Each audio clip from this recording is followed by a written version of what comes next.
Hey guys, how you doing? This is Manga section. I'm here to bring the review for My Hero Academia episode 31. And it was basically, in a nutshell, it was about the aftermath of Hero Killer Stain being captured. We find out that crime rate has dropped, like, because we get like a 2-day time skip. We find out that crime rate has dropped, and we're just really seeing the influence of what his capture was having on society. Like I said, crime rate dropped, and we get hints of people having a different influence. Yeah, we have hints of it having a different influence on certain people. You see them walking around. There was a little girl, she was skipping, and so yeah, we see that as well. But yeah, like I said, it was about the aftermath of Hero Killer Stain getting captured. We do have So in the beginning, we see Deku and company. They get met by a policeman, where he essentially tells them, sorry, yes, you did a good job, well done for that, but you also did break some rules. So technically, I should be punishing you guys right now, but because what went down isn't public knowledge, I can look the other way.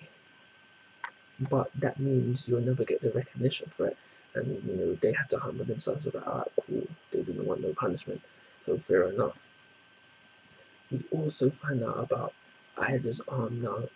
It said that Ida's arm could maybe, they said that Ida's arm has got long-term damage, and it said that some operation could possibly cure that, but Ida has decided that until I become a true hero, he might just leave the damage there, just as a reminder of what went down, and kind of a motivational thing for him. So he decided on that.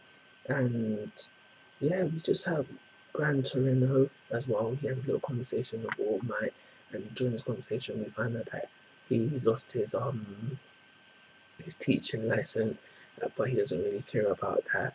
And then they go into another conversation about how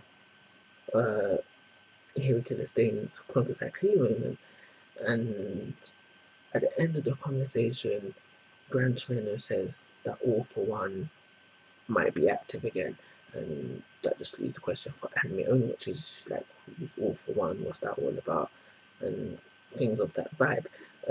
And just the last thing that I'm going to mention is that we get to see the other heroes as well. Again, nothing really important came out of that.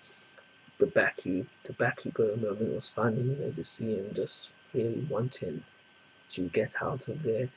You find out that it wasn't just Shoto that Deku was able to text his location to, or just that he was the only one that was able to come to the call.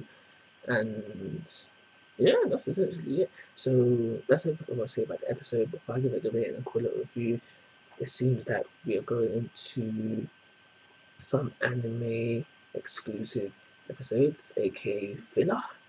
So I am going to review those episodes, but we'll just see how they go.